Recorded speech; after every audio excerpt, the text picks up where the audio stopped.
Okay, everybody, we're going to begin in just a second. So if I could ask you all to take your seats and get comfortable and prepare yourself for a wonderful evening.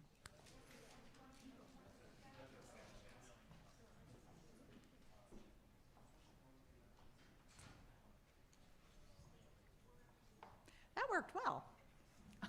All right. So good evening, everyone. My name is Joyce Strasser. I have the privilege of serving as Dean of the Stillman School of Business here at Seton Hall University. And tonight it is my pleasure, and I am thrilled to be here to celebrate, I believe, Susan, you'll have to confirm if this is correct. I believe this is our 16th annual, am I right? 16th annual Pirates Pitch Startup Competition. And this is, yep, we can clap it up. And as you know, this is an annual competition hosted by our Center of Innovation and Entrepreneurship. Tonight's competition is really the perfect realization of the Stillman School's mission goal of transforming concepts into business practice. And beyond that, with everything that's going on in the world, it is so important to develop an entrepreneurial mindset.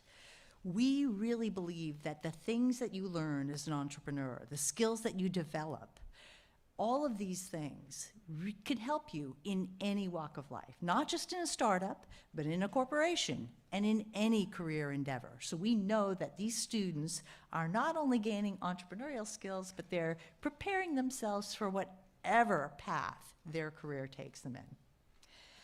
Our judges will be recognized formally in just a few minutes, but I just want to personally thank them for being here. You'll hear their distinguished records and achievements, and I am proud to say that they are all products, well, one honorary product, all products of Seton Hall, and one honorary Stillman alumna, but everybody else is Stillman grad. So we are very excited about having them involved. And I also want to thank the Board of Advisors of our Center of Innovation and Entrepreneurship, who have always been very supportive of and excited about this particular competition. And then finally, I want to say a special thank you to the people who are behind the scenes but are critical to a successful evening. So our colleagues at Stillman who helped us organize this, but also our colleagues across campus in advancement, PR and marketing, and of course, technology. We could not do this, could not have this wonderful presentation and competition without them. And then my final thank you is an obvious one, but I always want to make sure that we recognize the enormous contributions of the inaugural founder of our Center of Innovation and Entrepreneurship, Susan Sherrick.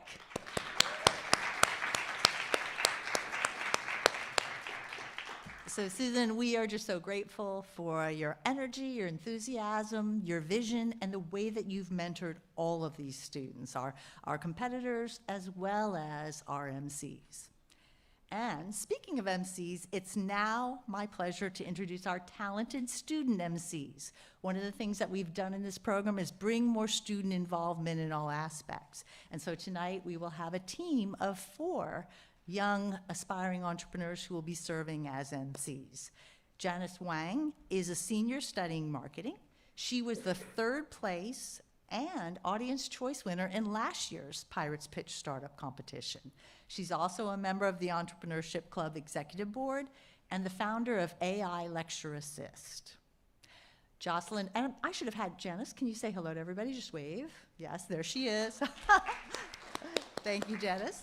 And then we also have Jocelyn Treadwell, who is a senior studying management, legal studies, and entrepreneurship.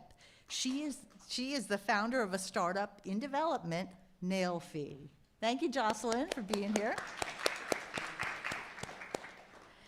And then we have Olivia Aldalisi, a freshman who is studying business administration and is a member of the Entrepreneurship Club e-board, a freshman that is. So Olivia, thank you for getting involved right away. And then last but certainly not least, Alexandria Woodley. She graduated from the Stillman School as an undergrad, BS in management, and is currently in our MBA program, also studying management. But she is developing, and I just became aware of this. She's keeping her light under the bushel. You need to promote a little more.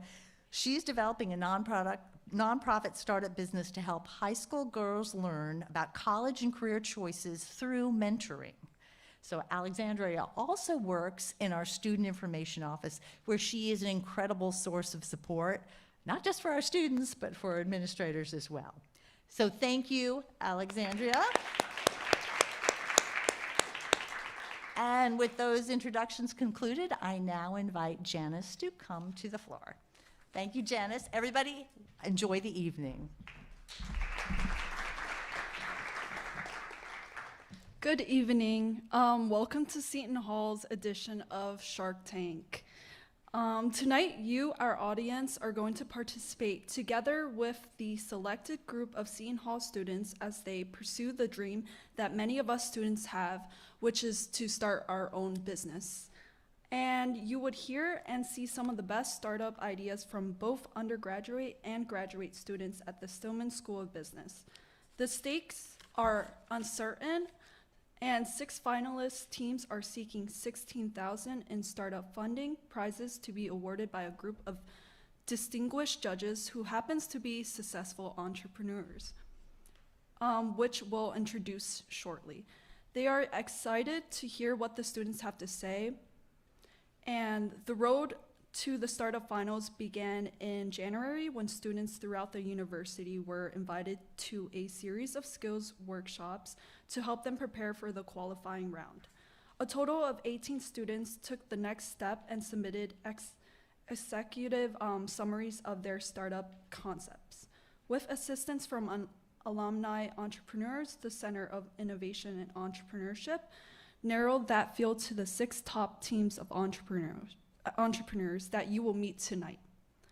Over the past month, these student entrepreneurs have met with faculty and alumni mentors to assist them. They also submitted business plans to the judges in advance of this evening's event. And now I would like to ask Jocelyn Treadwell to come to the podium to introduce our judges.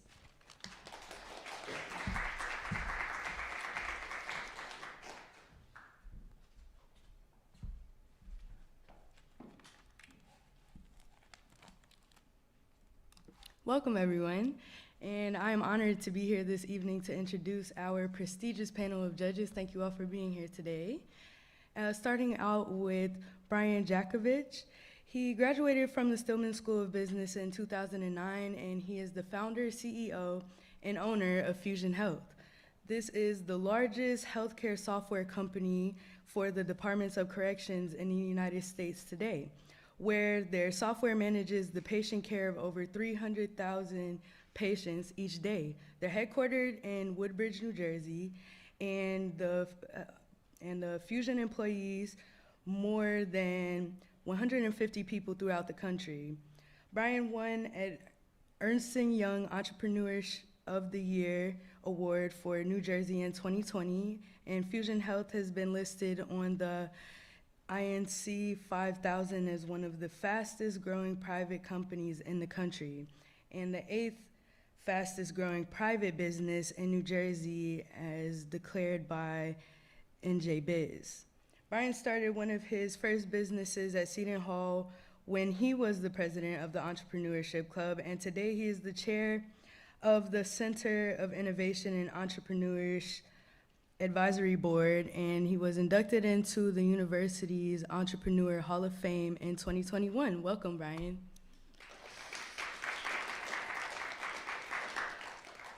And next, I would like to introduce Gabino Roche, and his twin brother, Steven, founded the Sapphire, an innovative and disruptive fintech venture in 2017. Sapphire's key to success is its patent-approved AI technology that digitizes and speeds the pre-trading space, while providing trading and post-trade benefits for financial institutions. At the same time, the company, which holds more than 100 patents, has dramatically increased the efficiency of back-office operations that formerly were accomplished with faxes, emails, phone calls, and spreadsheets.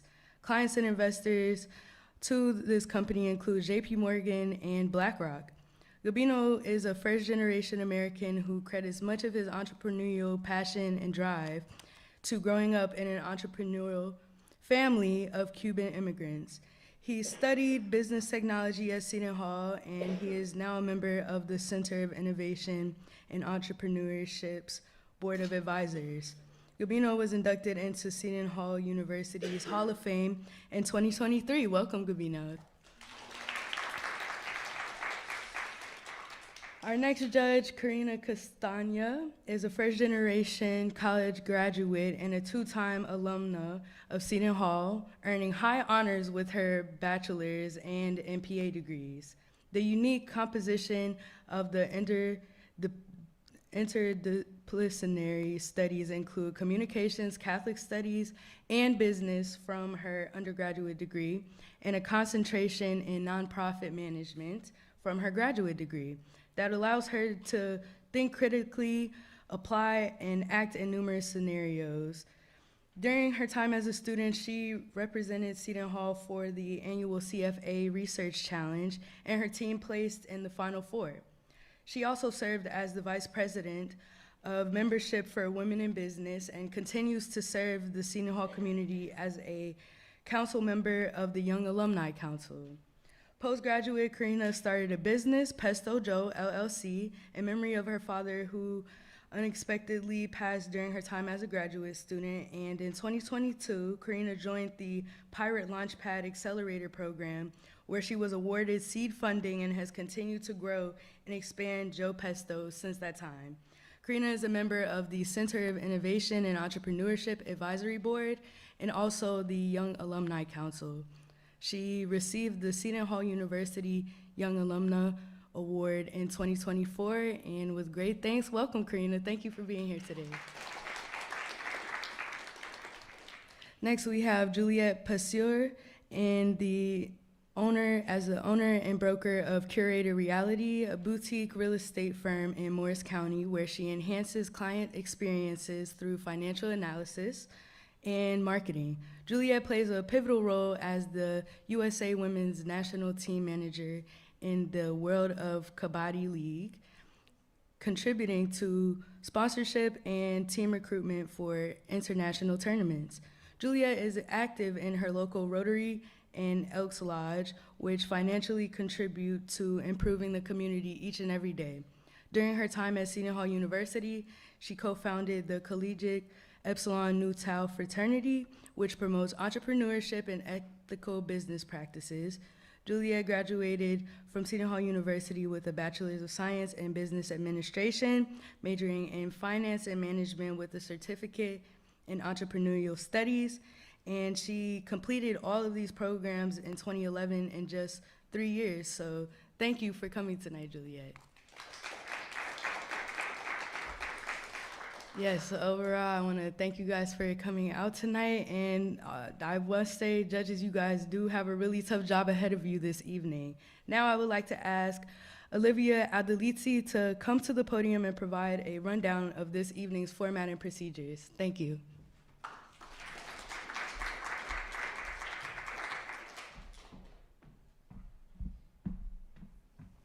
Thank you, Jocelyn. Each finalist team will have 7 minutes to make a pitch presentation, and then the judges will have 5 minutes to ask questions. The first place prize is $8,000, the second place is $4,500, and the third place prize is $3,000. The judges will be looking for creative and innovative thinking about new markets, products, and services. Also important, the teams will be judged on their perceived ability to execute their concepts and turn them into sustainable businesses. The funding prizes awarded are from the CEI's Venture Fund Endowment. Each finalist team also has the opportunity to participate in the Pirates Launchpad Summer Accelerator Program and receive $2,000 in seed funding to further startup business development. After the presentations are completed, the judges will leave the stage to deliberate. We will then hold the Audience Choice Award voting. We will announce the winner of the $500 Audience Choice Award at the end of the competition. All finalists and judges should note that when you have 1 minute remaining in either a pitch or presentation or during the Q&A sessions, student MCs will hold up a sign indicating that you have 1 more minute to go. Now, I would like to ask Alexandria Woodley to come up to the podium to introduce our first contestants.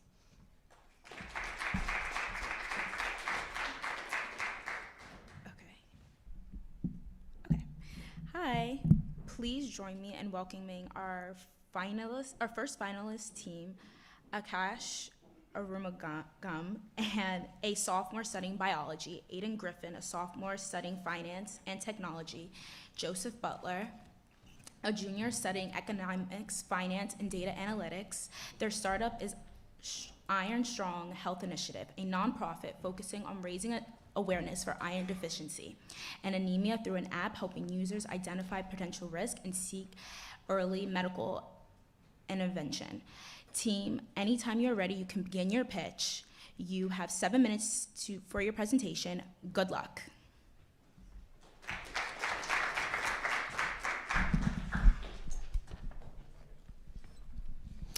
Good afternoon, ladies and gentlemen. I'm Aiden Griffin. This is Akash Arumagan, and this is Joseph Butler, and we're Iron Strong Health Initiative. So we are all once athletes in high school who are extremely anemic. This means we're underperforming in races, and we are often passing out in cross-country and track races. Then we were able to then be blessed enough to get our iron levels tested, and we went through a cycle of taking iron pills where we eventually got our hemoglobin levels high enough to be able to come here and run Division I track and cross country at Seton Hall. So in our freshman year in the dorms of Bowen Hall that you guys have all been in, we decided we wanted to create a company to help people go through what we went through. And so I'll have Joey talk about the problem. Thank you, Aiden. Now, Aiden talked a lot about this word anemia, but what exactly is anemia?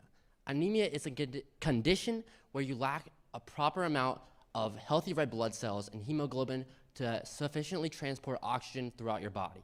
Now, this can be caused from many different reasons. The most prevalent reason is your diet. If you're not getting enough iron intake, you're going to see symptoms such as fatigue, dizziness, shortness of breath, and this can all lead to a decrease in your academic and athletic performance. In my personal case, I suffered from iron deficiency myself, and this led to an injury in my foot where I had a stress reaction, taking me off the course instead of running along with my teammates. Now, the problem is anemia is so prevalent in the world, but people don't understand why they're experiencing these symptoms, which is why we developed this app to easily gain accessibility for these communities that are unsure why they're experiencing the symptoms that I mentioned previously. So symptoms are normalized and ignored rather than treated, which is why we're focusing on anemia. Now, our impact and customer validation. Today, we have raised over $4,000 to support our app development and educational outreach. We have talked to over 1,000 community members one-on-one where we hear their experiences about how they have been affected by anemia and other preventable health conditions, from which we hear their story and they want to download our app and share it with their family because people care about their health. Now, we're also currently planning future events and initiatives to help more communities gain information about anemia and other preventable health conditions, but I'm gonna allow Cash to talk about the app. Thank you, Joey. So now I'm gonna be introducing how our app essentially works. So our app, as you can see, our app uses an image of one's eyelid and it first applies an image segmentation model. Once it uses an image segmentation model to identify the conjunctiva pallor, which is part of the eyelid. Once the conjunctiva is identified, our model uses artificial intelligence, specifically through a convoluted neural network model, to make predictions of whether our image is anemic or non-anemic. So now I'll be showing some images of our app. Right here on this image, this shows an anemia checker, where the user can capture their eyelid from their camera and update it and check for anemia. When the user checks for anemia, there is a pop-up that pops up, and this shows that our medical device, it's not a medical device that's used to diagnose, but instead it is used for educational purposes. Here, this shows the news articles, where it's up-to-date news articles from high-impact journals, so the user is aware of latest health news. So now I'll be showing some future improvements that our app could make, including a multi-input AI model, where we not only use images from eyelid, but we also use fingernail images so that our model can be more accurate as it's trained on more biomarkers. In addition, we also plan to integrate an iron tracker, where one takes a picture of their food to determine the amount of iron content that is in it. In addition, we seek partnerships with clinics and other organizations so that we could run clinical trials to make our app more accurate. Finally, we seek to expand our data so that we can be more accurate. So we plan to start locally and collecting data from the Seton Hall community and eventually expanding to international scales. And I'll hand it off to Aiden. All right, so you've seen how our app works and how we've been making an impact through initiatives. So I'll be telling you about our company's value and how we're structured. So we're not a startup idea. We're an actual company established about a year ago. We're a 501c3 organization, which is a nonprofit. And so what right now we're trying to do over the next 6 to 12 months is file for patents on all this data that we're trying to collect. So once we file for these patents and we get this prototype app that's working and able to test people, we're trying to then going to establish a for-profit company that is going to come in and buy our nonprofit in an arm's length transaction, or we're going to license out our prototype for that for-profit company to use. And so how we're going to sustain our company over the next 10, 15 years, if necessary, is through a paper scan revenue model. So we're going to be targeting hospitals and clinics, telehealth platforms, and at-risk people. So for example, you guys know RWJ. They have a telehealth platform if you're someone who uses their clinics. And so you can go on that platform, and we want to put our prototype onto that platform and have people be able to scan their eyelids if they think they have iron deficiency, and then go further into the blood testing. It's like a first step for them to look at the risk. And so our main competition right now are obviously blood tests. But blood tests can be highly expensive, and a lot of people are often afraid of needles and don't want to get their blood tested through a pick of the finger. And so a lot of people need to then switch to these eye scanning companies that we're trying to create. And our main competition is Sanguina and Hema app. But the main difference is they're using AI trained models on limited public data that's only in India and Italy. Since we're in New York and New Jersey area, we're trying to get the heart of everyone's data, because everyone's eyelid always looks different. So we're trying to get every diversity to make our app 95, 99% accurate as possible. And so that's what our budget is going towards. 50% of we've already raised $4,000, and we're looking for $12,000, and 50% of our budget is going to this pilot test of collecting this data, and the rest is going into app development and these initiatives that they talked about, and then obviously legal fees. And this obviously couldn't be possible without our great team. We're a completely diverse team between pre-med majors, finance majors, marketing majors, and even software engineers. So thank you. Any questions?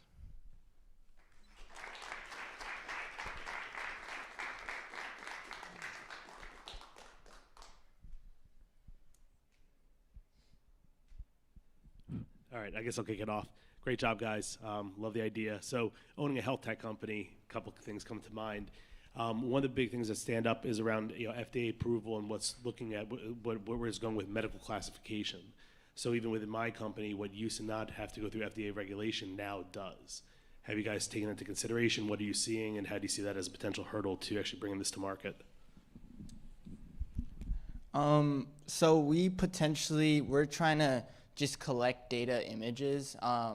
We're trying to be HIPAA compliant first, and so that's the first goal. So when we collect these images, we try to make sure that there's signing informed consent, because it is patient privacy information.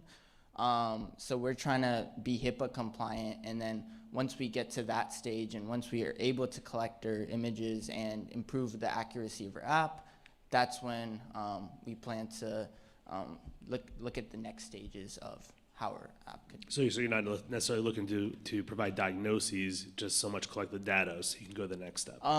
Yeah, so as of now, we're trying to improve our accuracy so that it is obviously like 95-ish% accurate. Then we plan to collaborate with hospitals so that it could be used as a diagnosis tool. So that's something in the future, but we first have to take it step by step, if that makes sense. All right, great job, guys. Thank you.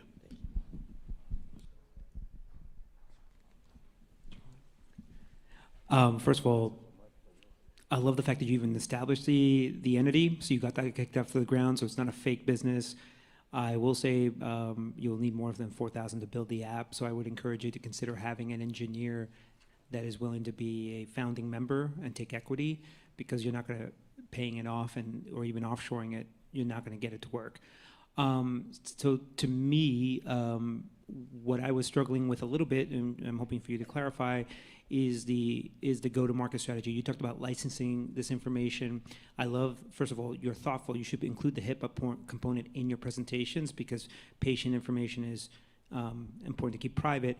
I will also say you need to phase this because you're in a stage of R&D first before you go to market, which is to get the accuracy, and then you're going to partner with the hospitals.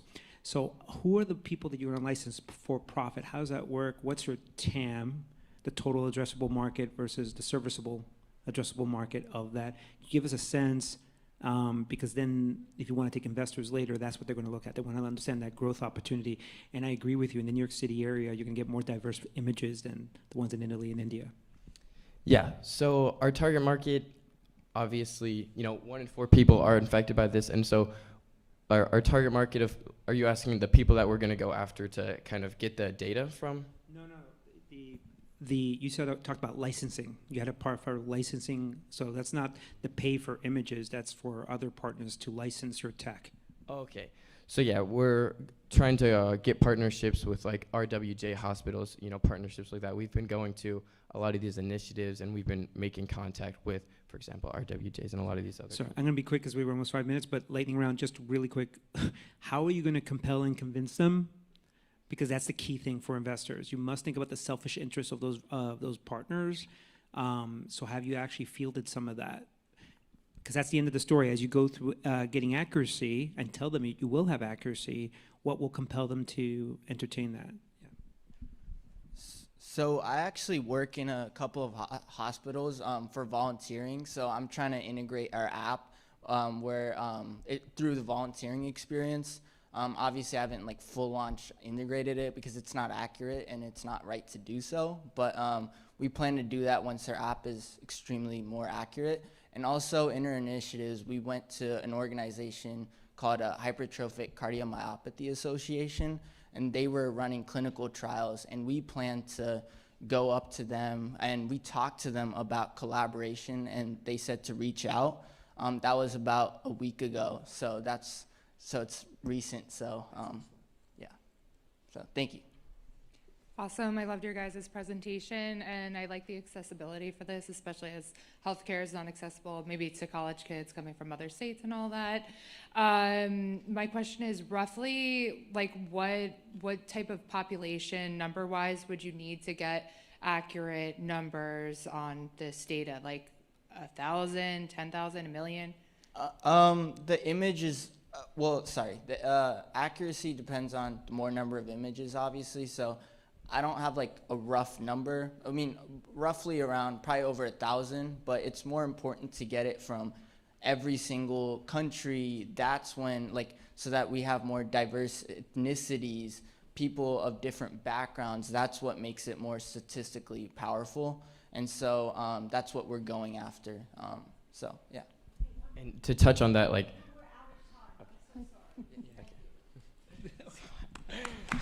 Good job, guys.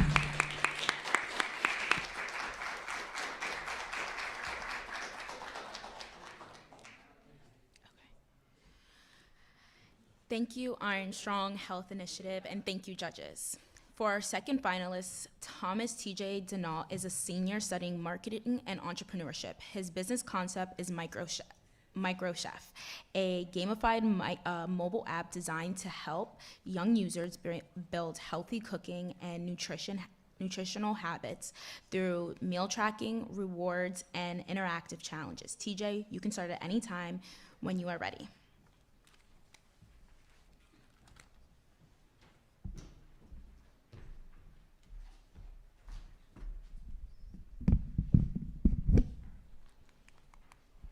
Thank you, judges. Thank you, Professor Sherrick. Thank you, everyone, for being here today. Now, when I was 17 years old, I started working out. And when I was 17 years old, I didn't realize how important nutrition would be to not just my gym journey, but to my journey as a human. The food that you put in your body, the food that goes in your gut, it directly affects the chemicals in your brain. Now, where am I going with that? When I was 17 years old, I wish I had something that I could have used to track my meals, to track my recipes, but that would have incentivized me to come back again. And that is why I created the app MacroChef. MacroChef is a gamified meal prep app that helps people aged 13 to 28 learn how to cook, track their meals and recipes, all while earning experience to compete against their friends and earn awesome rewards. Now, the problem is that over 60% of Gen Z does not feel comfortable in a kitchen. That's a really big problem because for you as a parent or as a babysitter, you might not want to spend money on takeout for the 4th or 5th time this month or teach your kid how to make breaded chicken with vodka sauce, and it'll take you about 3 hours. And MacroChef solves this through its core loop where the user logs a meal, earns experience, which increases their daily streak to help them climb the chef ranks, which is like the leveling system, where they compete on leaderboards, as well as a integrated battle pass to earn awesome rewards. Now, I wish the quality was better, but these are screenshots of the current final version of MacroChef that's being built right now. On the first screen, you're gonna see the home screen, which is gonna have your 3 rings, your experience, your macros. Second screen is gonna be your log screen, which is where you log your meals, you see the different macros for your meals and see how much experience you can earn for that meal. The challenges screen are gonna be where brand-sponsored challenges are. We're gonna work with meal prep delivery brands to do these monthly and weekly challenges to give away monthly subscriptions in order to help them reach a bigger audience. Leaderboard section is going to be where you see where your rank stacks up against other users, as well as where you can enter giveaways that will also be done weekly and monthly. In your profile section, which is where you can completely customize the app to your liking, as well as manage your subscriptions. Now, subscriptions are going to be a big part of how we make money here. The bronze tier is free, silver is $4.99, and gold is $19.99. And what sets these subscription models apart is that there's going to be a fully built LLM model coded into the app, meaning that you have your own AI nutritionist at your disposal anytime you want. That AI model is MacroChef's biggest competitive advantage. You can see on the screen, these are our 3 biggest competitors, MyFitnessPal, Yuka, and Kala AI. MacroChef's features blow them out of the water. It's the only kind of app out there with these kind of features. It's the one of its kind app, which helps create a very big chance for MacroChef to enter an almost $11 billion market. Almost over 100 million daily active users in the fitness app market and the habit trap market, with 5 to 10 million of Gen Z already spending $20,000 annually on delivery and takeout. I'm not trying to take away from that. I'm not trying to put DoorDash out of business or put Chipotle out of business. I'm trying to get more kids in the kitchen to want to help themselves, to want to learn how to cook, to make themselves something healthy and nutritious, and I want to incentivize them to want to go to these big food places. The conservative capture of Gen Z is 100,000 to 1 million users, which is our goal, which you will see in the path of profitability. The first 3 months, we're looking at about 10,000 users with a 0% premium conversion and $0 a monthly revenue, only because I really want to get my name out there and I really want people to just use it and not have to worry about paying for it. At the 6 to 8 month mark is when we early adopt those subscription tiers that I was talking about, with the 2 to 3% premium conversion and over 100,000 users with an average monthly recurring revenue of $6,000 to $9,000. At the 12-month mark, we're looking at about 500,000 users with a 5 to 10% sustained conversion, which will boost our monthly revenue to $25,000 to $50,000, which this will be when the Battle Pass launches, really trying to incentivize these kids to want to use the app, to want to pay for the app. And at this point, at that 18th month mark, we'll be profitable with 1 million plus users, a 5 to 10% sustained conversion, meaning that 5 to 10% of paid users are retained each month, which our recurring revenue will be around $50,000. We have the product. Last semester, I studied abroad in England, and I built a working prototype that was tested by over 100 people. We have the market. Gen Z wants to cook. They want a habit tracking app. They need to be incentivized, and we're ready to scale. That 18-month path of profitability, honestly, it's an overshot. We'll be profitable in much quicker than that. Now, judges, do you have any questions?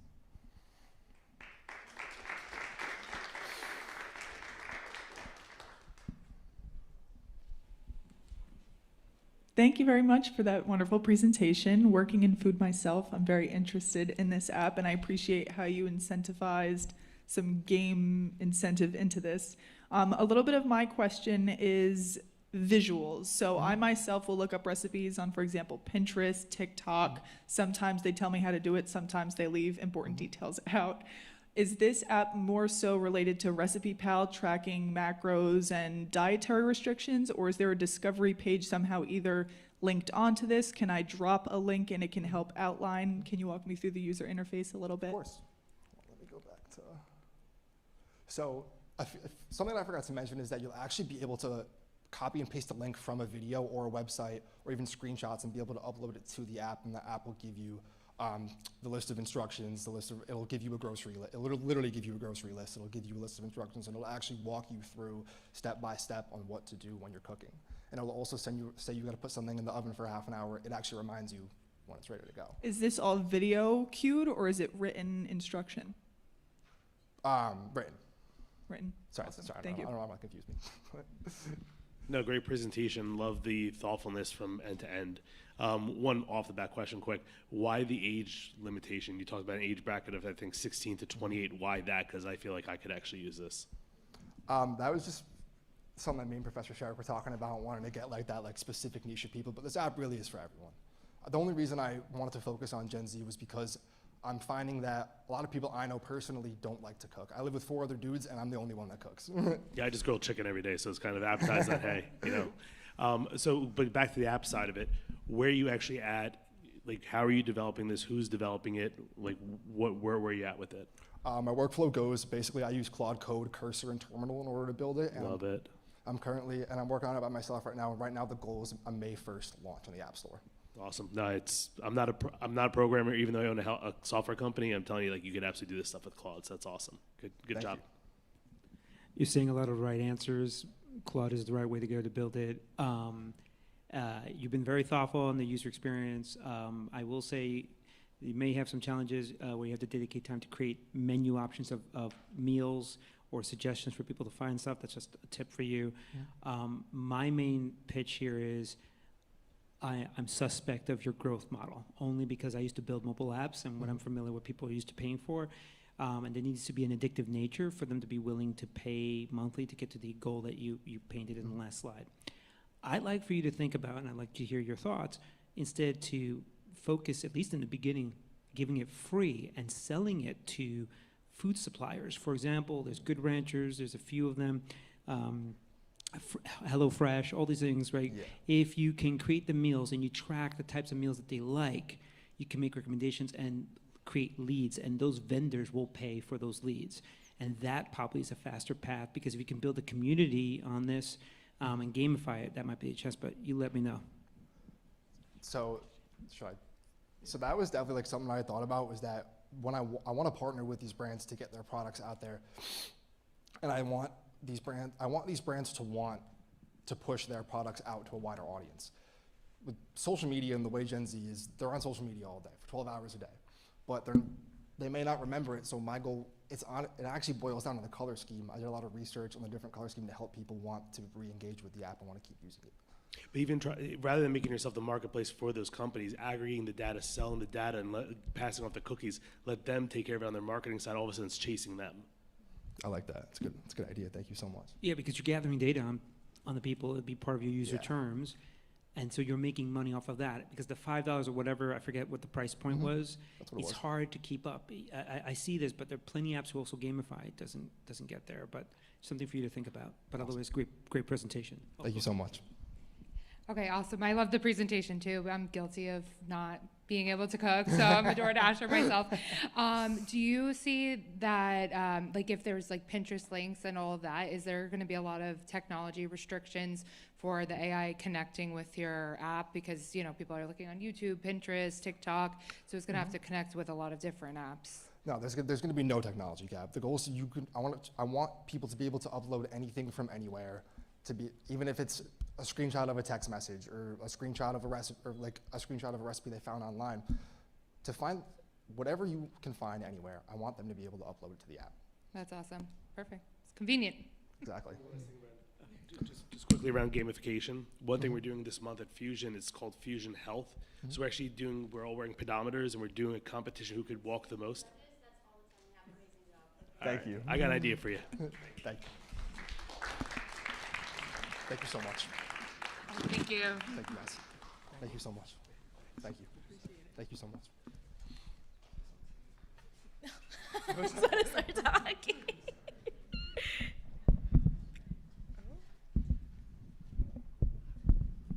Hello? Okay. Got it. Okay. Thank you, Thomas. Now, next, and thank you, judges. Please join me in welcoming G. Zhang, a MBA candidate, creating Ostify, an app designed to help small property owners navigate the eviction process by providing step-by-step guidance, legal documentation support, and automated compliance tools. Good luck, G, and please start your pitch when you're ready.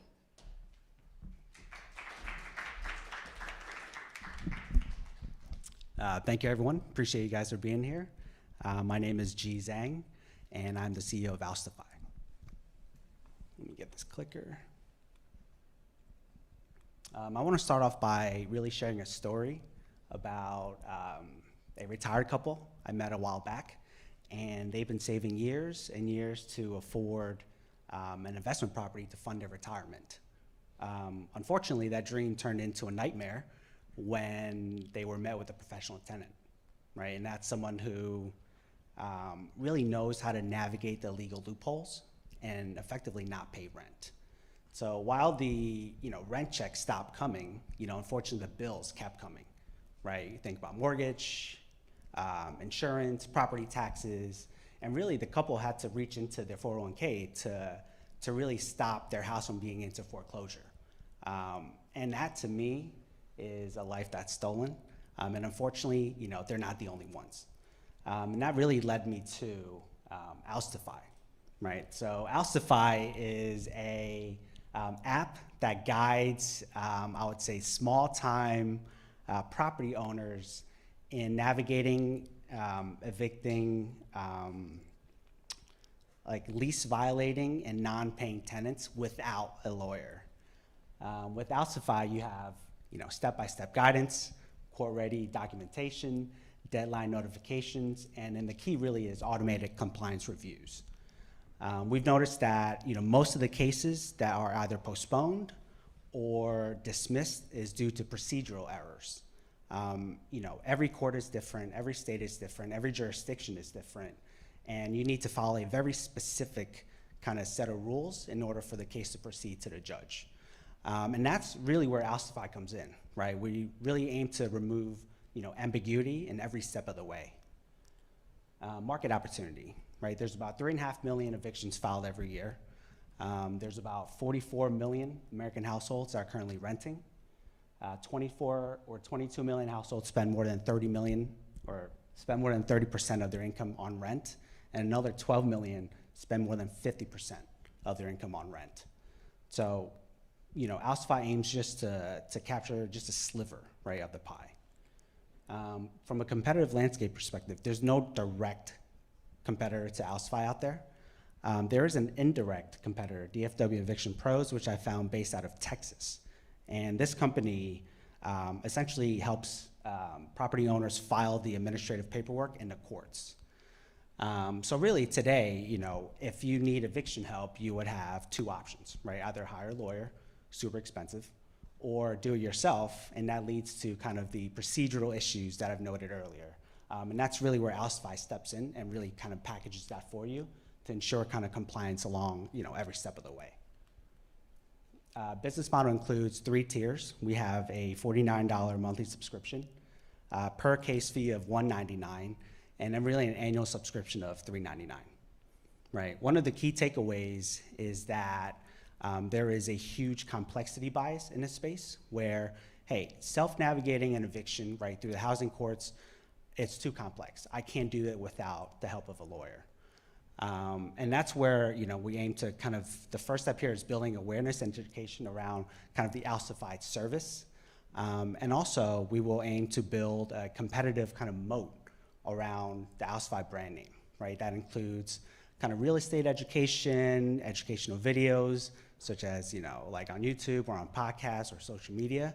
And as we launch the MVP, right, we'll take that iterative feedback and, create and come out with more features that will be helpful to the user. And then we're gonna think about expanding, capitalize on emerging partnerships going forward. First year, we're projecting $4.7 thousand of revenue. As you'll see, that kind of grows pretty substantially in the outer years. And that's because of, right, their state-by-state expansion. We want to really lock down and figure out a state first before then moving on expanding to other states. Partnerships acquired, I think of this as a referral fee. if a case is too complex for Alstify, we can refer to a lawyer.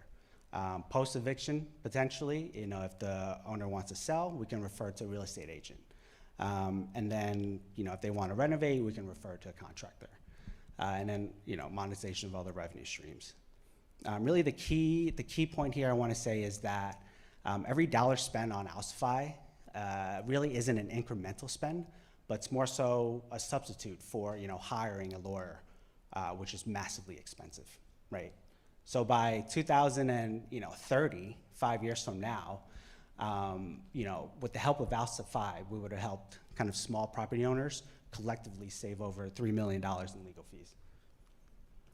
Team, myself, right, over 10 years of experience as an investor and a property owner. Ramel, 10 years of operational excellence, and we're currently recruiting for a chief legal officer, which I think is kind of crucial and key to really lend credibility to the Alstify name. And then, one last thing I want to say is that controversial topic, right? No doubt about it. But I think of, Alstify as more than just evictions. I think of it as more so, bringing about fairness to the rental market.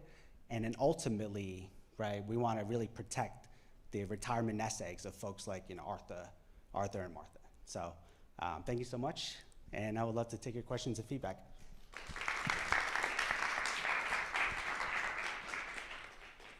Great presentation. So I myself had 45 rental units until recently, and I spent $25,000 on one eviction. So yes, that would save a lot of money. So a question and suggestion, if you don't, do you guys provide proper notices? Because, in New Jersey, New York, you need to provide, 30 to 90 days of notices prior to even filing eviction. Yeah, and I want to go back and just show you kind of the workflow. So I think of this as like a step-by-step workflow, right?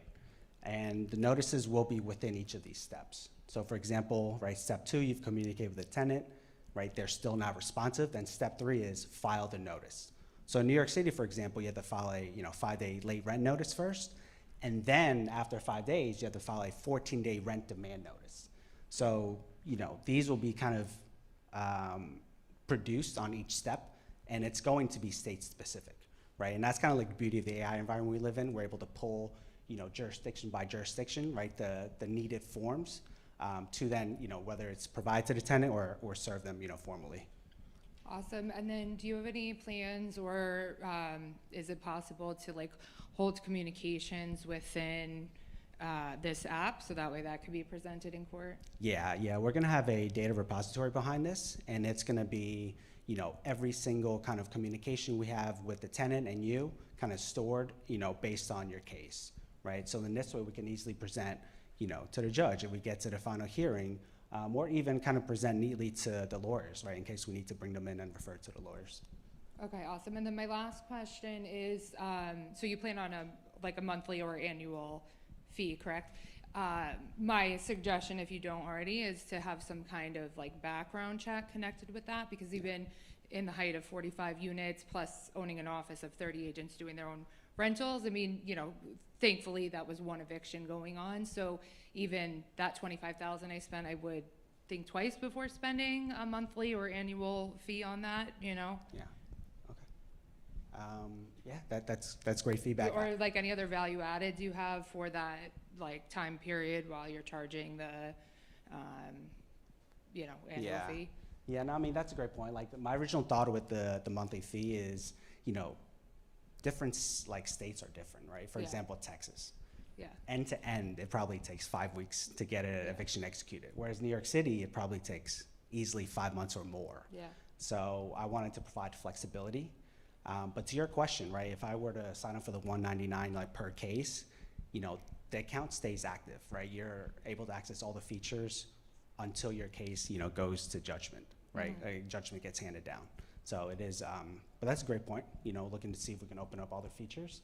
But yeah, just flexibility for the customer. And then base. sorry to hog it, guys, but also I would like to see a cash for keys negotiation option where you are making those offers to tenants, because sometimes they just need the money to move and get out of your hair. Yeah. And it's hard for a person to craft that without an attorney. Yeah. Yeah, that's a great point. I think that's where you get to attorney kind of like territory, right? They would need to kind of create an ironclad agreement to make sure that everything goes through. But that's one of kind of the use cases for AI, right? We're able to kind of probably in a 2.0 release kind of coach, you know, the owner through kind of questions that the judge might ask, right? Things that, you know, they haven't thought of, and really coach them through kind of these sessions. Gee, we're probably out of time, but great. The one thing I was going to say, charge by state. Don't do general. New York, New Jersey is a big market for you on this. This is a big problem. So charge by state, the exact model that you have. That's the first. Second, procedures. You have to read documents. I've gone through some of this problem, not for real estate, but otherwise. So every jurisdiction has its own forms that have to be submitted. So it'd be interesting to see how you can build a library for that. And then Juliet's idea on the documentation, creating a case automatically through the communications that are being sent. It would be good to do that as part of your presentation if you're looking for investors. Yep, got it. Thank you. All right, great presentation. I have a commercial building and have one bad landlord, so I feel for you on this.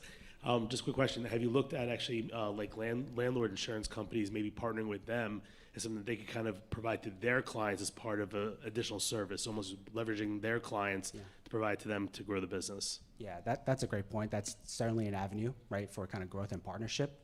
I'll add that to the list for sure. Thank you. Awesome. Thank you, everyone. Appreciate it.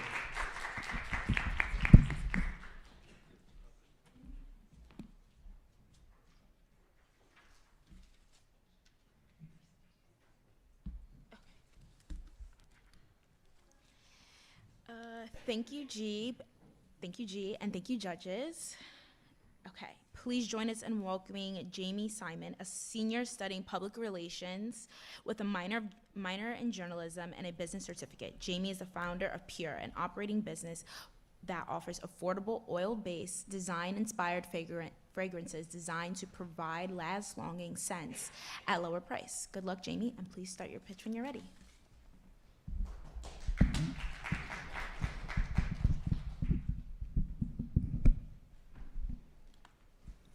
Alrighty, hello everyone. My name is Jamie Simon, and before I start, I want to ask you a really quick question.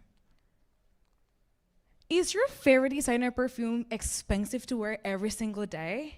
Because mine it is. And honestly, that's not just a personal frustration, it's actually a market-wide problem. And I'm gonna show you why in 1 second. So designer perfumes and colognes, they go from $120 to even $300 a bottle. And we love them, but come on, it is expensive. And we don't wanna use them every day because we want them to last as long as possible. And yes, there are other options out there like dupes, but they lack in longevity and quality. So consumers have this dilemma of I either pay a designer price or I settle for a fragrance that it feels as cheap as the price point. And that's exactly why I created Pure. Pure designer perfume oils is the oil version of your favorite perfumes and colognes in an oil format that lasts even longer. Different from regular perfumes that are composed by 70 to 80% alcohol that evaporate quick and also dehydrate your skin, our formula will make Pure different that is 100% oil, no alcohol. It lasts even longer and it hydrates your skin. With Pure, I'm looking to make everyday luxury fragrances for every occasion at an accessible price of $40. As I said, you don't have to worry about dry skin or having to reapply your perfume every single time you leave your house. And also, forget about leaving your favorite perfume at home when you travel because our oils are TSA approved. But now let me tell you why I started Pure. I came to the States in 2019. No English, no friends, no family. I came to a country where I can't even communicate with people because I didn't understand the language. I was lost for many months. But honestly, using designer oils, they gave me the confident boost that I needed to show up as the best version of myself. And that's exactly what I want for other people without having to pay even $200 for a bottle of perfume that you're only gonna use for special occasions. So I partnered with a manufacturer here in New Jersey. I took my pain points of my problem, and now I'm able to share it with other people. And let me tell you what I've done so far. We launched on December of 2025 with 140 bottles, and we sold out within the first 3 weeks. We have generated over $5,000 in revenue with a repeat customer rate of 90%. That means 9 out of 10 people who buy Pure, they come back wanting more. We have also placed Pures in different businesses in Hudson County, and we also have been part of different local and sorority events. And the market is huge. In 2033, it's expected to reach $97 billion. Yes, with a B. And honestly, that's not even the most important part. Gen Z and millennials, they dominate the market as they represent 53%. And guess what? 74% of Gen Z and millennials, they're open to buy a dupe if it matches their price and the quality desire. And that's exactly why I created Pure, and that's why our target audience are Gen Z and millennials.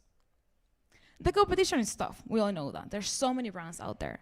But if you look closely at this chart, you can see that Pure checks every box that is important for our consumers. Longevity, quality, price, and a luxurious brand experience, as you can see in those boxes over there. And our business model is simple. I partner with a manufacturer here in New Jersey, and they allow me to bring a good quality product for an accessible price. Each unit costs $8.52 to be made. We sell it at $40 per bottle. That's a 79% margin gross profit per bottle, and that includes the box, the label, and the bottle as well. We sell on social media, word of mouth, local events, and local retail stores, as well as our Shopify website. And besides our 30 milliliter bottles, we also have a 4-piece discovery set for new customers. And we're seeking $8,000 to expand on inventory and growth. Pure is not a concept, it's not an idea. It's actually a well-functioned business. And we want to meet our customers where they are. So that's why we want to partner with different events. Female founder events, beauty events, sorority recruitment events. But also in Northern Jersey, we want to partner with different retails, which we already do. But we want to go even further. In Union City, Jersey City, and Hoboken, there are over 500 nail salons, hair salons, and barbershops. So we want to go where people are already spending their money, where they want to go to feel like the best version of themselves, somewhere that they trust, they can experience Pure and buy right away.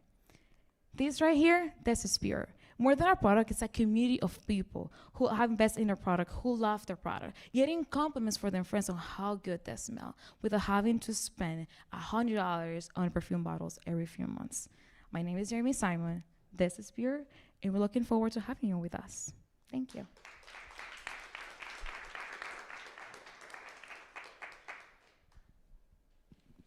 Jeremy, am I saying your name correctly? Jeremy? Jamie. Jamie. Yes, thank you. Jamie, you are such an amazing young woman. Congratulations to you and your accomplishments and all that you've done so far. I have never been to a foreign country or speak any other language than my own, so congratulations, you did phenomenal. Funny enough, I wore my Chanel perfume today. No, I don't wear it every day because it's very expensive. Exactly. It's my fancy day out perfume, so I totally get you on your point and the problem. What I'm really interested in is how you develop the scents. Do you own the rights to your scents in this distribution model? And then how are you creating new scents? Are they seasonal? How often are you coming up with new limited releases? Absolutely. Thank you for your question. So I partner with a manufacturer in New Jersey. They are the brains behind the formula and the good quality. I do own kind of like the formula of the scents, and I can work with them to modify it into my liking. Yes, we are going to add new scents. We actually started with 4 scents, and we added 2 more recently for colognes and perfumes. And we want to switch it up every season for the summer and the winter as well.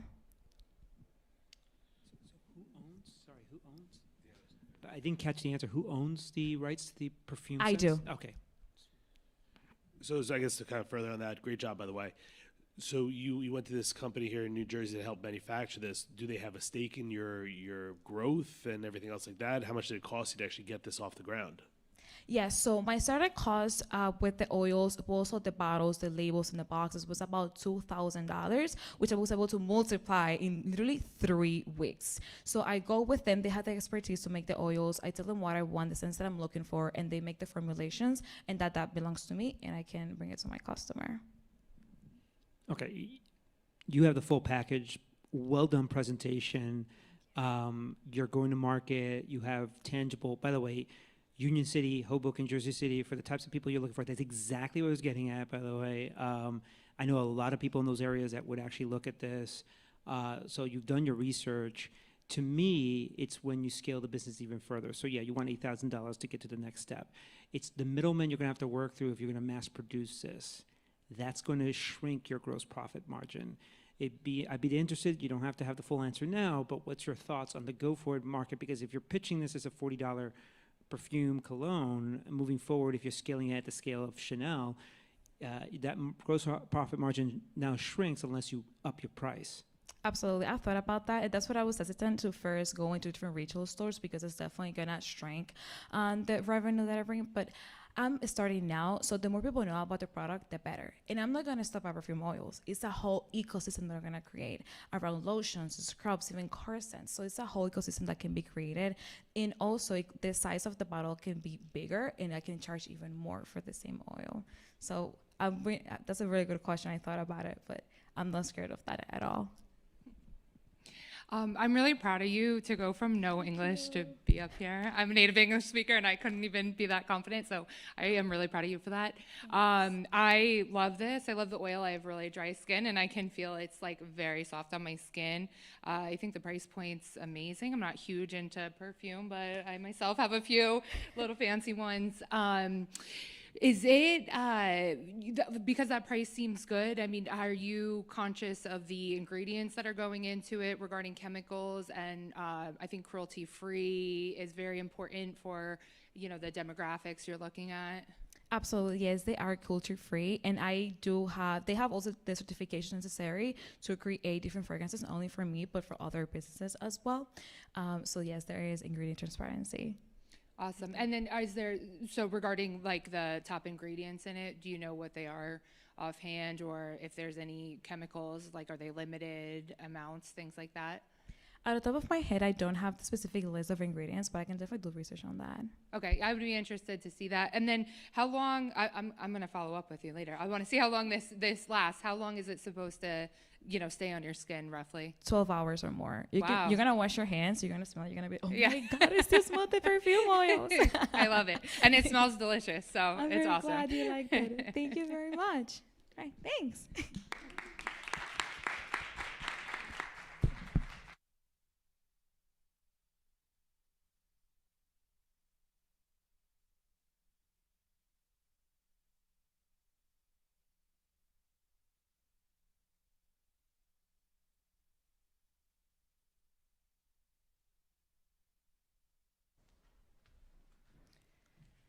Thank you. Now, please join me in welcoming the Naturefill team. Bryce Miller is a senior studying finance and technology and marketing. And Maria Satia is a junior studying accounting. Madeline Majat is a senior studying finance, technology, and accounting. And Ashlyn McCormick is a sophomore studying marketing. Naturefill is a sustainability focused startup that uses smart refill kiosks to reduce the single-use plastic waste in personal care products. You have 7 minutes for your presentation. Good luck.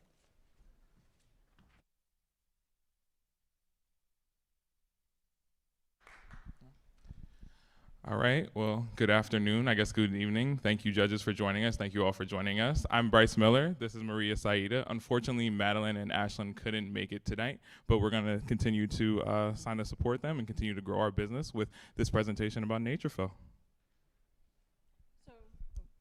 Did you know in 2020, the household cleaning industry produced over 2.5 billion units of rigid plastic?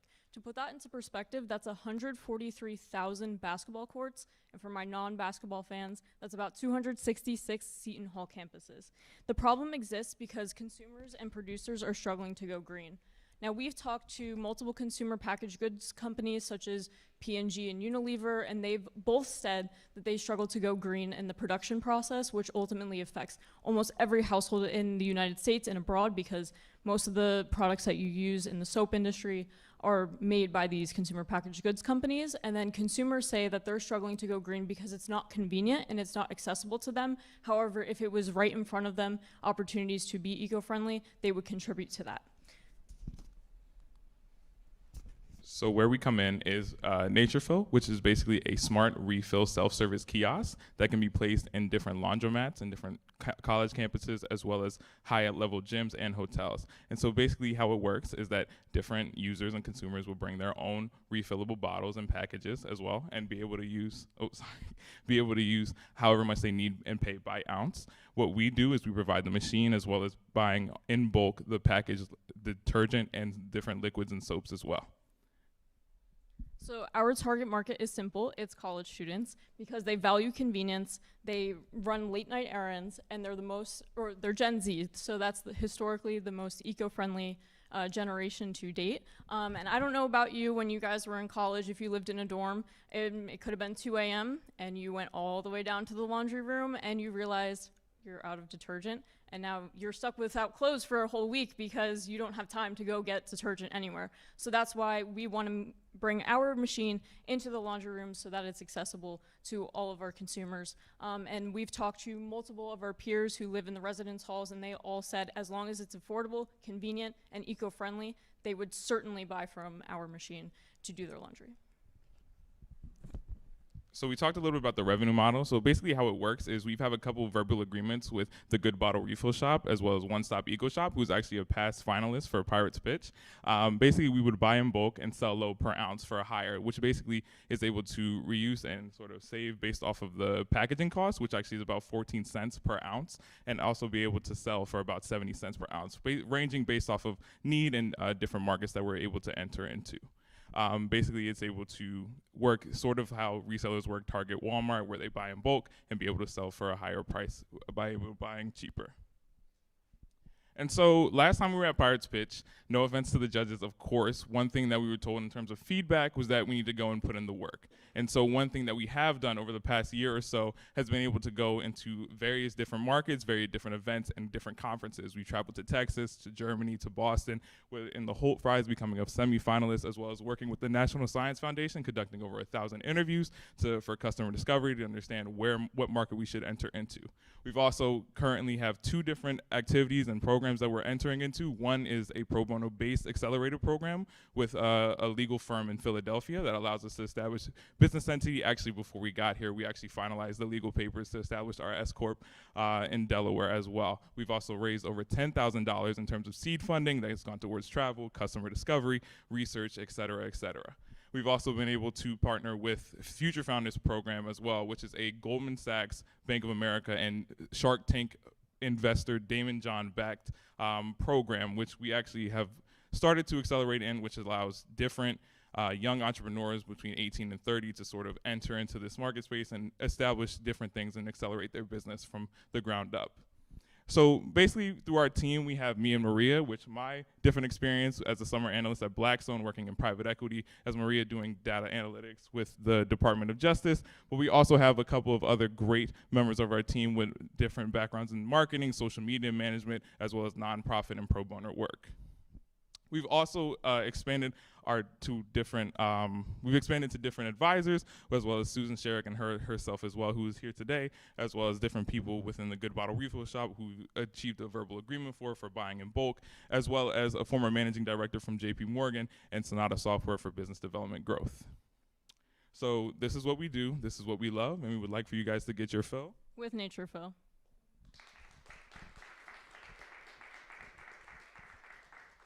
We also have one thing that we've noticed going into these pitch competitions is it's better to give out handouts in terms of like the revenue model and how we make money as well. So we just kind of are giving that out to you guys as well. But thank you. I think this is so cool. I mean, literally back when I was in college, this, the idea of the refill shops was something that was coming out. And I thought, well, that would make sense in college, but that's not practical for anywhere besides like New York City or an area you could actually walk places. So I love the vending machine idea. I can't believe nobody hasn't thought of it in the past 20 years. So I really think that's awesome. So is the only option for you to buy in bulk from that refill company you mentioned, or would you be able to buy, go overseas and just buy traditional bulk with maybe recycled goods? Yeah, so nothing is set in stone. Obviously, it's a verbal contract. We're waiting for our legal papers to finally get approved, so then that would go live. But there's no no competition clause or what that's called. Yeah.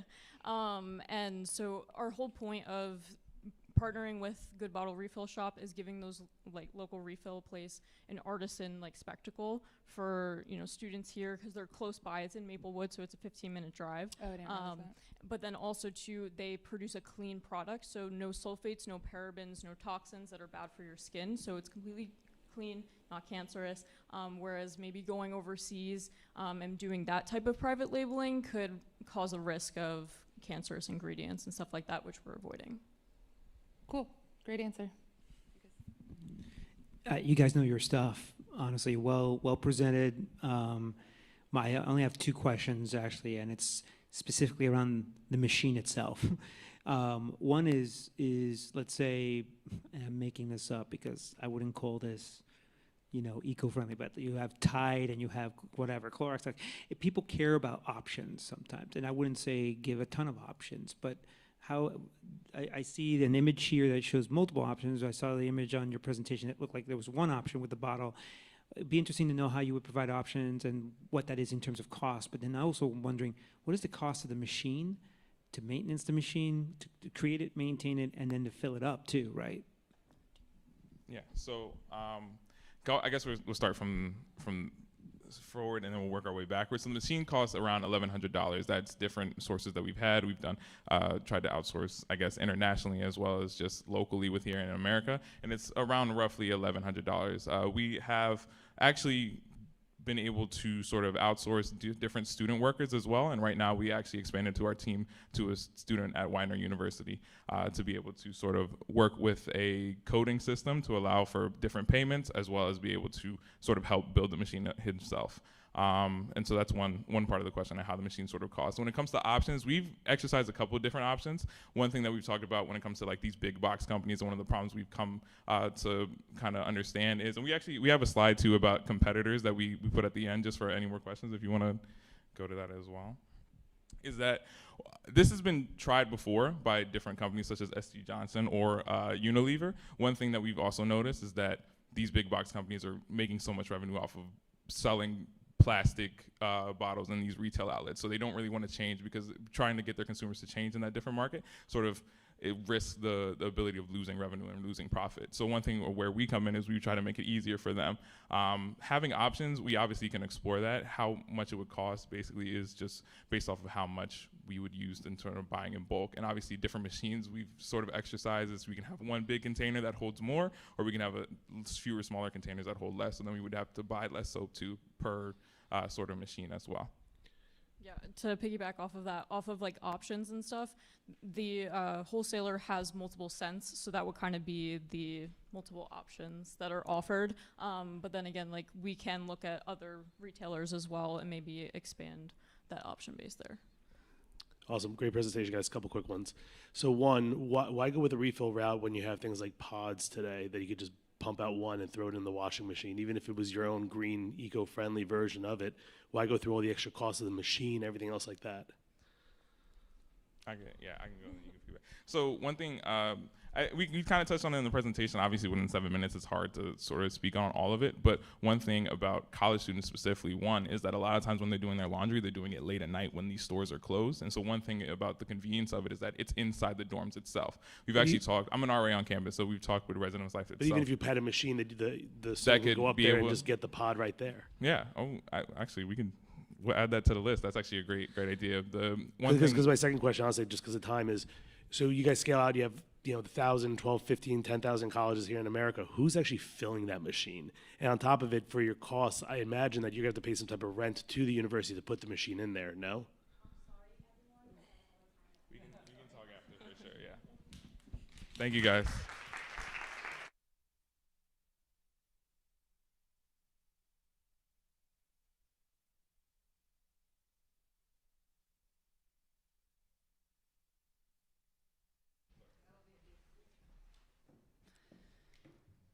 And now it's time for our last finalist. Will Martin is a sophomore studying economics, leading the team behind Emerald Editor, an AI-powered video editing platform that helps small businesses and content creators quickly transform raw footage into polished professional quality videos. So Will, whenever you are ready. Thank you so much. All right, thank you guys so much for being here. I'm Will Martin. I'm the lead here at Emerald Video Editor. We're a 3-person team, 3 co-founders, but our co-founders are at University of Washington, Texas, so I'm representing today. Emerald is a video editing platform for small businesses and social media content creators, and what we do is we use AI and machine learning to accelerate the content production process, right? So we're really focusing on automating a lot of the technical tasks that users face and kind of saving the time that it takes them to do that. So I'll talk about our business and how we're positioned, and then I'll introduce the problem and show you how we fix it. Currently, we have our MVP built. We've tested on 5 production commercial channels, and we've seen an 80% reduction time in production time and cost, so that's great. We are currently doing a closed beta this week to 15 users from our waitlist, and we have a waitlist of over 40 other businesses and content creators. And we're positioning towards a launch this May with an affiliate marketing program that I'll talk about later. It's pretty exciting. So the big problem that a lot of businesses and content creators face, I've run a YouTube channel for 5 years myself, and I've also been in social media and business consulting for 6 years. I started when I was 13. And the biggest problem that my clients, but also myself, faced as I was growing my channel was that so much of the time making videos is just spent on the rote side of technically, like working with your software. So this is things like, footage management, like getting your rough cut of your video, your first draft, and polishing the audio, and things like that you really don't have to do yourself. Most businesses either do it themselves, they bring someone on, and it's about an hour of skilled labor per 1 minute of finished video, or about $25 an hour at like starting rate on Fiverr. So we've interviewed 30 different content creators and businesses, and also some full-scale like production teams like the one at Seton Hall, actually. And one of the biggest problems, right, was just that time sink, but especially some of the rote tasks. So to talk about our business, what Emerald does is our users upload their footage and they describe their video they want in natural language. And we're using a lot of different algorithms to understand their footage, their voice, but also their creative goals and branding. So it integrates with their brand and their editing style, their design. And what it does is it builds that rough cut completely for them with your captions, B-roll, transitions, even animations and motion graphics automatically. From there, they can publish straight to their platforms, or they can edit and refine it themselves in a traditional video editor. And what it does is it actually learns from their content performance, getting that data back from platforms like YouTube and Instagram so that it can learn how to position their brand automatically. So to show you how Emerald works, I actually recorded a video for about 5 minutes on my phone just talking about what I liked. And I put it in and I said, make me a cool marketing video. And this is the result that it came up with. If we can show that on screen, I think, Quinn, you might have to start that.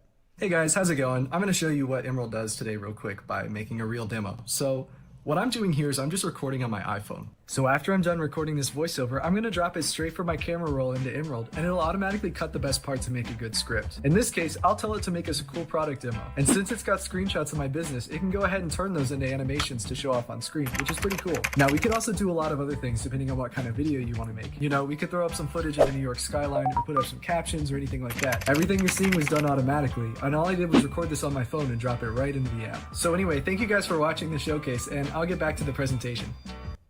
Yeah, so it was pretty cool. It took me 5 minutes to think about, maybe what I wanted to do for the video, and 5 minutes to record it. And then I put it in and said, make me a cool, minimalist white background ad. And it took our brand logo, it took our brand information. It also took screenshots of our app and our landing page, and it turned it into those animations that you saw. So this probably would have taken me about 6 hours to do on my own, or about $150 to pay someone. And it took 10 minutes to record and put in, and then I went to the gym for 20 minutes and it was done when I came back, So it's pretty cool. And this was the first try. I didn't change anything. You have the opportunity to refine the videos, but this was just immediately what I did first try. So to talk about our team behind Emerald. Hey guys, how's it going? Let me skip to the slide instead of playing again. I'm the business and machine learning lead here at Emerald. I'm the founder, and I am economics and business analytics here at Seton Hall. I have a lot of experience on YouTube with 40 million views and 15 $500,000 recurring revenue. And I'm leading, the machine learning and the business pipeline. Our co-founder, Maida, is a technology lead, and she's computer science and business at the University of Washington. She's also an incoming Google software engineer, and she has a lot of work in data privacy and security and things like that. And then our marketing lead, Rhett Armstrong, is a content creator, sports media management, and also a kicker at Baylor University. He's worked with a lot of talent agencies and marketing campaigns, and he's orchestrating a really great marketing push for us actually right now. So we also have 2 part-time analysts as well as 2 senior advisories from different tech consulting spaces. Now, to talk about our audience, we have a great growth rate with this, right? 42% annual growth rate for the AI video editing market. It's very new. This technology has really only been a thing in the last couple months. And individual creators represent $148 billion of the creator market. So it's very exciting. Most businesses already use video marketing, and they also, the ones that don't, 80% of them say they would if it was cheaper. So our market specifically is small businesses and content creators. They focus on content output for performance and marketing, and so getting those analytics back and really matching their vision without working with the tools, as much as they can. And so compared to existing platforms, right, we have Adobe's Premiere, we have ByteDance's CapCut. A lot of these are generalist platforms. They're built for people who use video editing as a hobby or a skill set, and so they focus on breadth of features, but also catering to editing as a workflow, right? They're not necessarily selling to the people who want the videos as the output. Consequently, a lot of their development is in AI, generative AI, and footage, not as much in automation. None of the platforms currently on the market have automation features. These ones, Descript and OpusClip, are the closest, but they only understand the transcript, not what's happening in your video. So our pro plan, we have a basic plan, pro plan, and enterprise scaling. We have a $2.50 variable cost average for basic users, and so we have pretty good margins. The max a user could cost us is $750. Now, positioning forward, we have a closed beta going on right now. We are doing an average of 80% reduction time with similar content performance for all of our creators we've tested so far. We have 40 different people on our wait list, different businesses, creators, and we're positioning towards an affiliate campaign with over $150,000 of sponsorships and marketing and brand deals. We're launching in May. So thank you guys so much, and I'm happy to answer any questions.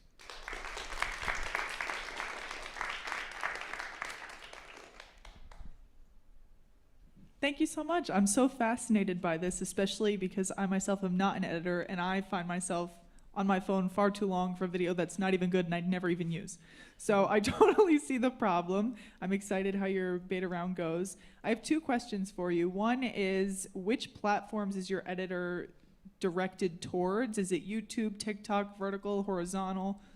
Yeah, so the nice part about it is that it can upload to any of the platforms, but especially we're focused on YouTube long form and also short form content on Instagram and YouTube. So, you can make one video and have it auto upload to all of the platforms at once. But we find that people usually use Instagram and YouTube the most for their business marketing. And so it does auto upload. Yes. So I can say, this is what I want, put it up there. But it will show me before it automatically sends Yeah, it. that's an option, right? Okay. You can also just make the video yourself in it. Okay, and then how does the training work on the user end? For example, I know for ChatGPT or Claude, sometimes it has to learn my tone of voice. Sometimes it needs to know what I mean by a great marketing video. How does it learn per user experience, or Right. how you code it? So there's a 2-step process. We have a lot of algorithms that enforce just general composition rules, right? So where things are on the canvas and what makes a good video. For our example that I showed up there, it used a lot of Apple's marketing practices, like one element on screen at a time, the background, the sizing. But it also trains on your brand based on what you put in. So for example, for our business, I put in the logo, I put in a description of what it is, and then just some of the extra media. So it can align with your media. It aligns with your regulations and brand regulations, like if you need to only use copyright-free footage or anything like that. But it learns your style pretty quickly, I would say after the first video or 2. But even when it can't, it auto-matches what style it thinks would be best for the video based on some existing templates and content performance. Thank you. Great job. So would you consider yourself first to market in this area, given that you listed out your competitors on both sides of the aisle, they're not really doing what you're doing? Yeah, so that's kind of a slippery question sometimes to answer, because we are technically the first to market to do a fully automated pipeline. Some of the platforms like CapCut are starting to integrate these solutions, but there's a little bit of resistance for them because as they're selling a tool set, they almost lose a little bit of their customer base, and their customer base isn't as interested. So it takes a little bit of corporate restructuring. And that's why some of these platforms like OpusClip and Descript were able to get some market share. And so we are the first platform to do it fully autonomous. Yeah, because I wonder if you've heard of anything like LTX Studio or Runway.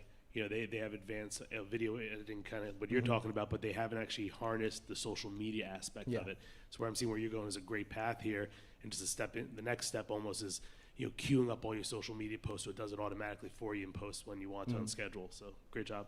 Absolutely. Thank you. Yeah, honestly, phenomenal presentation. You showed a working product.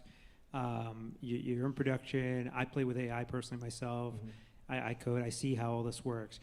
So one, you have a niche market. You're positioning this for businesses. You talked about you have 40 clients, businesses waiting in the queue, but you could also easily position this for, let's say, people who do traveling and want to create a video about their travels and then post that as well, right? I'm kind of curious if you understand the TAM between both types of things, because you can actually use the same tech. Absolutely. And then the second question I have for you is templatation. You spoke to it a little bit in the first question, but this is where you could say, hey, there's these styles, besides the tone and the training. You spoke about Apple being one of the templates you go. It might be interesting. How many templates are you thinking about putting out there first? Because that helps also with adoption out of the box before you worry about customizing and learning people's styles. Absolutely. So to address the first question, you're absolutely right. We are catering to, when I say business, maybe I should clarify this a little better. We're catering to especially the entrepreneurial side of content creation, so this also does work, and a lot of our beachhead market is just solo content creators and people who just run their own travel channels or whatever else. It's especially, effective on those, and they make up a great deal of interest. But for the templates, right, I think we have currently 40 templates. This is based on just content style. We generally have a little bit less in terms of content general rules, right? So animation speeds and things like that. That tends to be more general and something that it goes. But as we expand, we're probably starting with about 40 templates. Good job. All right. Thank you so much.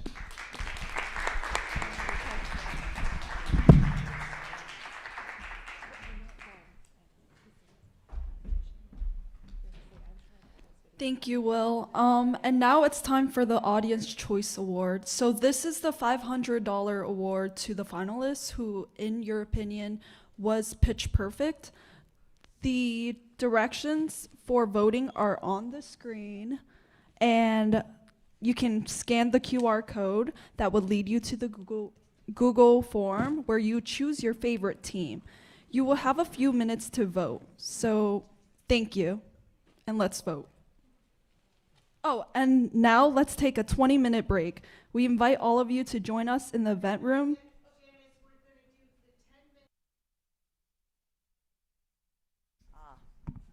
Thank you. I don't know if you know this is. All right, so welcome back, everybody. Hope you enjoyed the break and a little bite to eat. But now we are ready to move on to the final part of the competition, the most exciting part. And to start, we're going to ask one of our judges, Gabino Roche, to speak a little bit about the process and provide some feedback and guidance to all of our entrepreneurs. So Gabino, the floor is yours.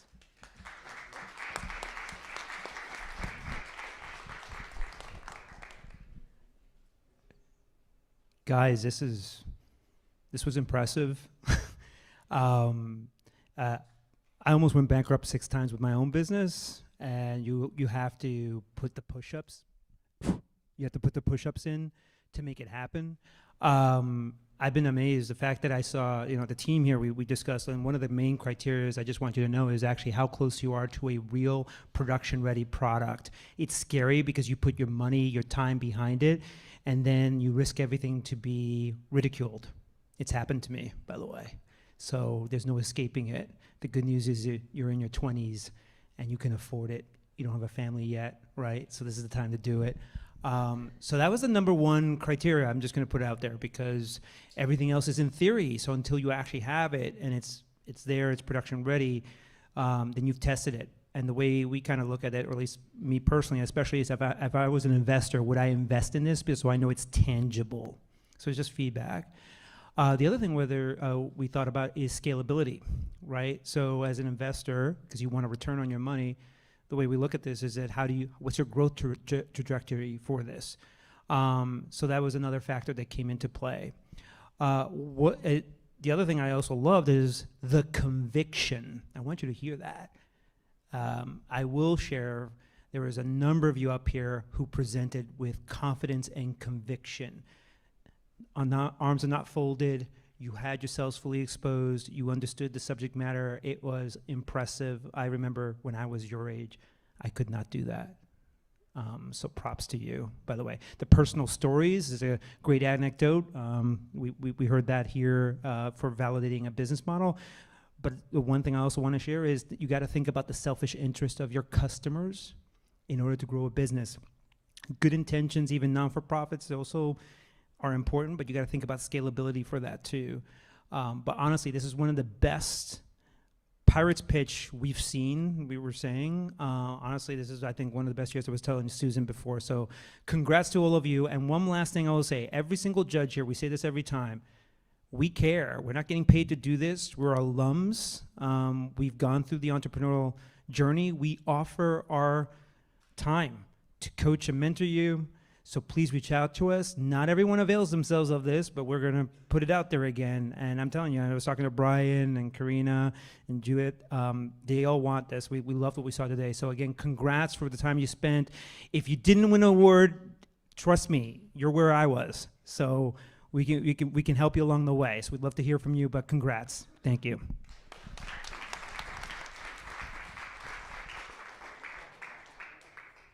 All right, thank you so much, Gabino.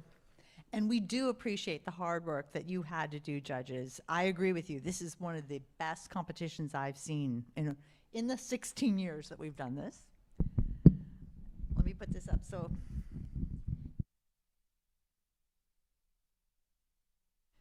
Okay, so we're going to start off with the audience choice. And the audience choice tonight goes, did I turn it on? It's on?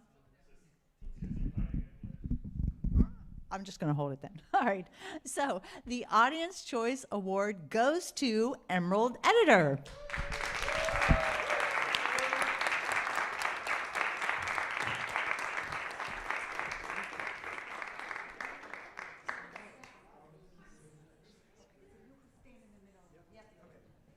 All right, so we're getting the whole model down here.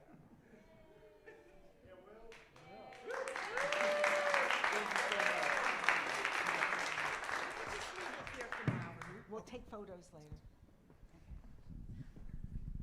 And now we move to the third place award, and that goes to Macro Chef.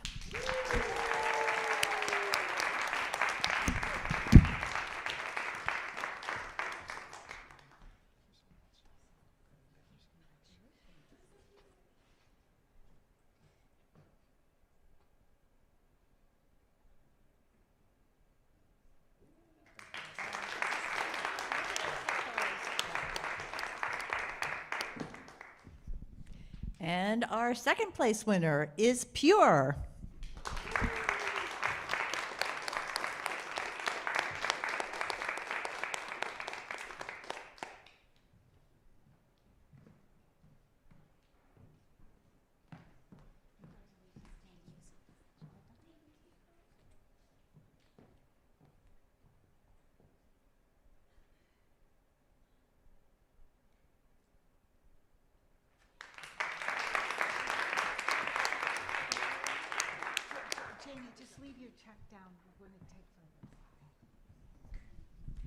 And now, for that moment, the first place winner of the 2026 Pirates Pitch Startup Competition is Emerald Editor.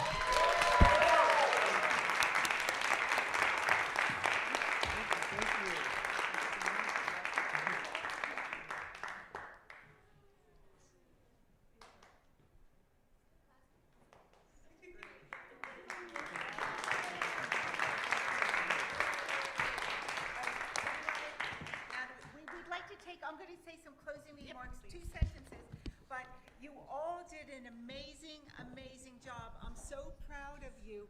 The judges have been here before. They're my former students as well. They said this was the best Pirates pitch in terms of quality and passion and just the advancement you've made through the years is great. Don't be strangers. I'm going to send all of you the emails of these extraordinary entrepreneurs who are some of our most successful younger generation entrepreneurs, and they will help you.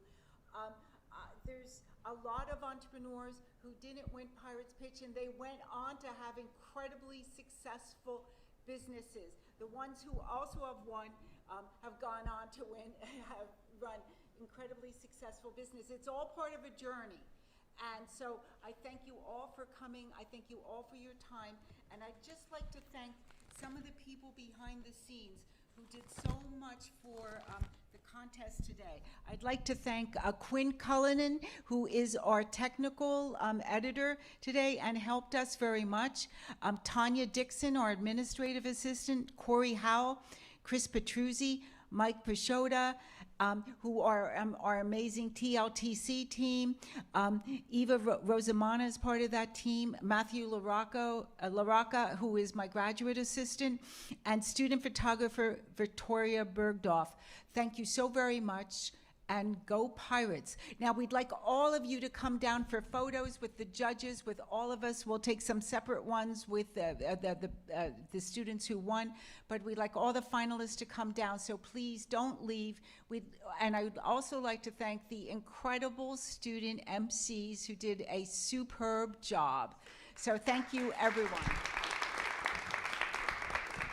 Okay, thank you. Okay, and and the person I'd really like to thank the most is Dean Strauser, who without her support and interest and kindness, none of this would have happened. So thank you very much, and join me in a round of applause for Dean Strauser.